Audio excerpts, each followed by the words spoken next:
Hello, everyone. Welcome back to English Podcast for Life. I'm Mark. And I'm Sophie. Hi, everyone. We're so excited to have you with us today. Today, we're diving into a topic that so many of our listeners struggle with. And honestly, I think most of us struggle with it too. Oh, absolutely. And it's one of those things that sounds simple, but is so hard to actually do.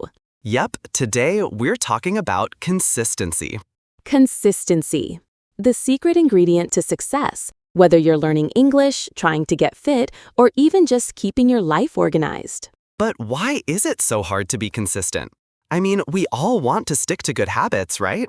Exactly. It's like you start a new habit like studying English for 30 minutes every day, and maybe you do it for 3 days or even a week. But then life happens, and suddenly that consistency slips away. Yeah, and before you know it, you feel guilty and frustrated, thinking, why can't I just stick to this? I know that feeling too well. But don't worry, listeners. Today, we'll explore why consistency is so important, why it's so hard, and most importantly, how to finally build it into your life.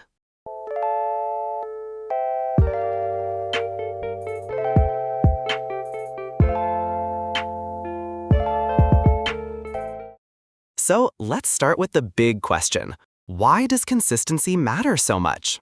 Well, think about anything in life that really grows over time. Learning a language, building a career, staying healthy. None of these things happen overnight. Absolutely. Consistency is like watering a plant. You can't just pour a huge bucket of water on it once and hope it grows. You need to water it regularly, day after day. I love that metaphor. And it's perfect for learning English too. Imagine studying English for 5 hours in one day and then not touching it for 2 weeks. Your brain might retain some of it, but most of it will fade. And that's exactly why small, consistent actions work better than occasional bursts of effort. Yes, and here's something else. Consistency builds trust, not just with others, but with yourself. When you do what you say you're going to do, even in small ways, you feel more capable. That's such a good point. Self-trust is huge. And ironically, it also reduces stress. When you're consistent, you don't have to constantly think, am I behind? Am I failing? Exactly. Consistency gives you a sense of control, and that's incredibly empowering. So, in other words, it's not just about achieving big goals. It's also about creating a calm, reliable rhythm in your life. Right. It's like the quiet hero of success. People don't always notice consistency, but it's what separates those who succeed from those who don't. So true. And I think that's one reason so many people give up too quickly. They expect instant results. Yes, and instant results are rare. Real growth is like slow cooking. It takes time, patience, and regular attention.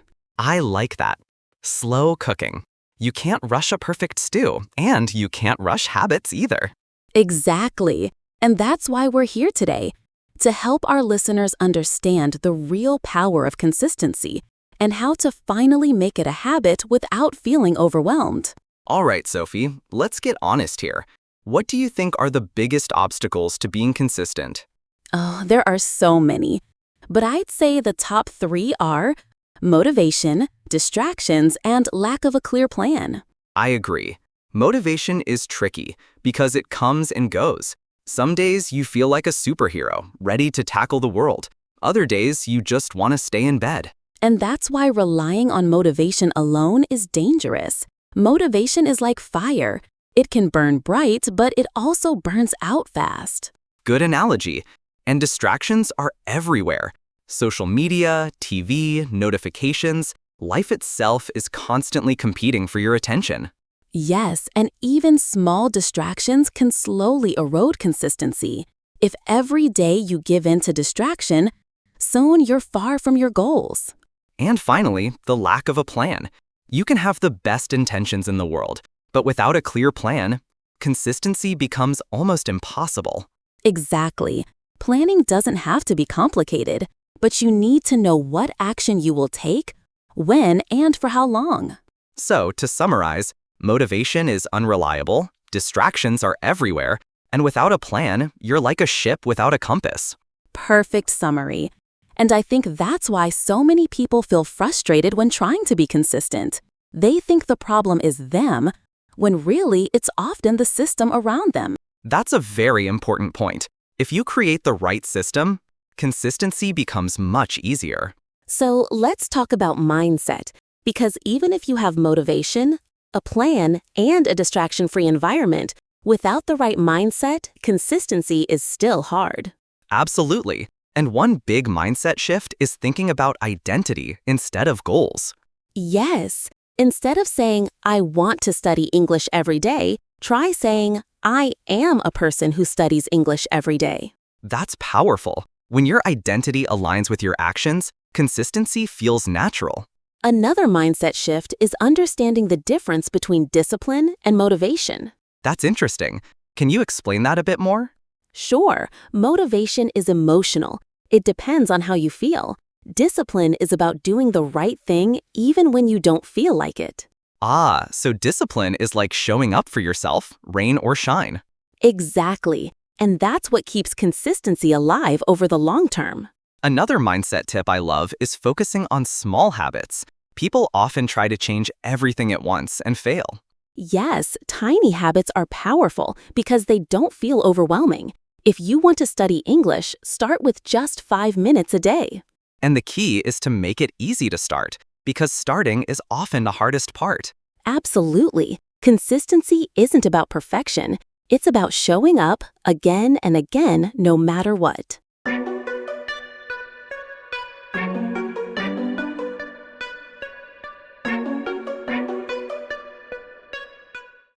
All right, Sophie, we've talked about mindset and why consistency matters. But now, let's get practical. How do we actually do it? Yes, this is where it gets exciting. I love practical strategies because you can start using them today. Same here. So what's the first strategy? First, create a routine. It sounds simple, but routines are like autopilot for your habits. Autopilot. I like that. Can you give an example? Sure, let's say you want to study English every day. Instead of leaving it to chance, you decide, I will study English every morning at 7 a.m. right after breakfast for 20 minutes. So you attach the habit to something you already do, breakfast. That makes it easier to remember. Exactly. This is called habit stacking. You stack a new habit onto an existing habit, so it becomes automatic over time. That's brilliant. Okay, what's next? Next, reduce friction. This means removing obstacles that make it hard to start. Can you explain that a bit? Of course. Let's say you want to go jogging every morning. If your running shoes are buried under a pile of laundry, you'll probably skip it. But if you put your shoes and clothes by the door, it's much easier to start. Ah, I see. Make the right action easy and the wrong action hard. Exactly. Small changes in your environment can make a huge difference in consistency. I love that. So routine and environment, that's already 2 strategies. Yes, another powerful strategy is tracking your progress. Like keeping a journal? Yes, or even a simple checklist. When you see your streak, it's motivating. Humans love to see progress. That makes sense. Seeing your effort add up reinforces the habit. Exactly. And it doesn't have to be complicated. You can use an app, a calendar, or even sticky notes. The key is visual feedback. Great. What's next on the list? Accountability. Tell someone about your goal or find a friend to do it with you. Oh, I love this one. Because when you know someone else is watching or expecting you to do something, it's harder to skip it. Exactly. Accountability is like an invisible push. You're more likely to show up when you know someone cares about your progress. And it doesn't have to be a person. Online communities can work too, right? Absolutely. There are so many groups where people track habits together. The shared energy is motivating. Awesome. So, to recap, routine, reduce friction, track progress, and accountability. Yes, and there's one more that's often overlooked. Celebrate small wins. Celebrate small wins? Can you give an example? Sure. Let's say your goal is to study English for 20 minutes every day for a month. When you complete 1 week, reward yourself. Watch your favorite show, treat yourself to something small. It reinforces your brain to associate consistency with positive feelings. I love that. It's like giving your brain a little dopamine boost for doing the right thing. Exactly. And that's critical because habits are much easier to stick with when they feel good, not like punishment. That makes total sense. Okay, Sophie, one question I have. Sometimes life gets chaotic. How do we stay consistent when things are unpredictable? Great question. The key is flexibility within structure. What does that mean? It means you have a plan, but it's not rigid. If something unexpected happens, adjust without abandoning the habit entirely. So, for example, if I usually study English at 7 a.m., but I'm traveling and it's impossible, I could study at 8 p.m. instead. Exactly. The goal is to keep the habit alive, not to be perfect. Perfection is the enemy of consistency. I like that. Flexibility is freedom, but structure keeps you grounded. Beautifully said, Mark. And one more tip I love, use cues and reminders. Cues and reminders? Yes, anything that triggers the habit. A sticky note on your mirror, a phone alarm, or even a visual reminder in your workspace. Ah, so your brain learns to associate the cue with the action. Exactly.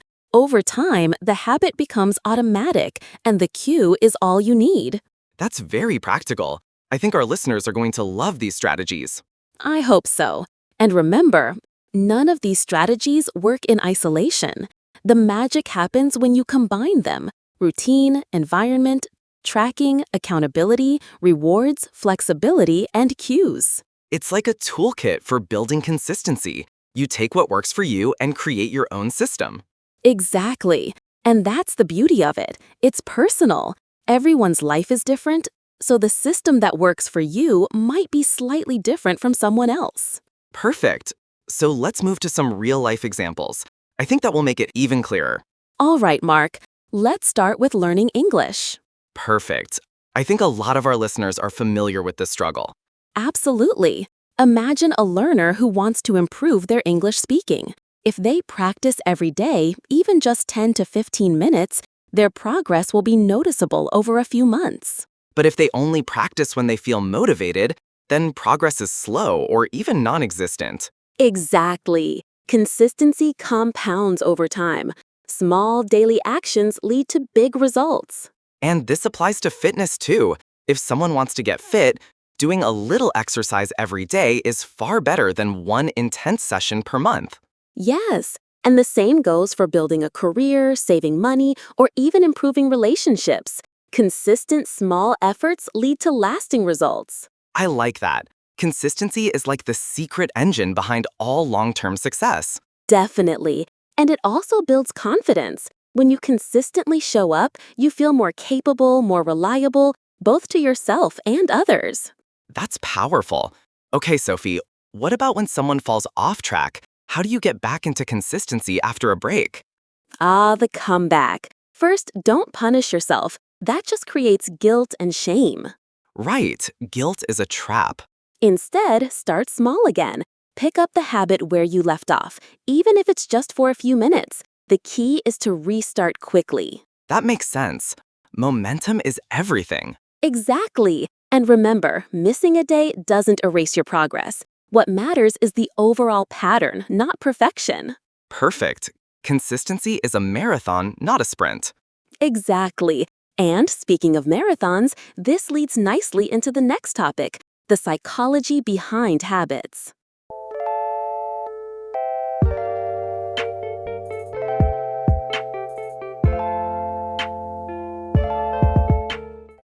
All right, Sophie, we've talked a lot about strategies and real-life examples. Now, let's dig a bit deeper into the psychology behind consistency. Yes, understanding how our brain works can make it much easier to build consistent habits. So, what's the first thing we should know? Well, one big factor is rewards. Our brains love rewards. When we do something and feel good afterward, our brain releases dopamine, the feel-good chemical. So that's why celebrating small wins is so important. It's not just fun, it's biology. Exactly. And over time, your brain starts associating the habit with positive feelings, which makes it easier to repeat. Interesting. What about habits that don't feel rewarding at first, like waking up early or doing homework? Great question. That's where delayed rewards come in. You may not feel immediate joy from the habit, but the long-term benefits, like learning English fluently or getting fit, become motivating once you notice progress. So we train our brain to focus on long-term rewards instead of short-term discomfort. Exactly. Another psychological principle is consistency bias. Our brains love patterns. Once we do something repeatedly, our brain expects it, and skipping it feels strange. That explains why habits become easier over time. The more you repeat them, the more natural they feel. Yes, and this is why starting small is so important. If you start tiny, your brain adjusts gradually, and consistency becomes automatic. I see. Any tips for avoiding burnout? Because sometimes people try to do too much at once and then give up. Absolutely. The key is balance. Break large goals into small, manageable tasks. Schedule breaks. And don't tie your self-worth to perfection. Missing a day doesn't mean failure. That's a relief. Sometimes I feel like if I miss a day, I've ruined everything. That's a common mindset trap. Consistency is about the long-term pattern, not perfection. One missed day doesn't erase months of effort. Got it. So the psychology boils down to understanding rewards, leveraging your brain's love for patterns, and avoiding burnout. Exactly. And if you combine that with practical strategies, you're well on your way to becoming consistent. Sophie, let's do a little Q&A session. I think this will make it more fun and help listeners think about their own habits. Great idea. You go first. Ask me a question. Okay. Sophie, what's one habit you struggled with for years before finally becoming consistent? Oh, that's easy. Morning exercise. I tried for months to wake up at 6 a.m. and run, but I kept failing. Really? But you exercise now, right? Yes, what helped was starting tiny. Instead of running 5 kilometers, I started with a 5-minute walk. And I made it part of my breakfast routine, habit stacking again. Small steps and stocking. Makes sense. Exactly. Consistency doesn't require giant leaps. It requires tiny, repeatable actions. Okay, my turn. Sophie, what's the biggest misconception people have about consistency? I think it's the idea that consistency means perfection.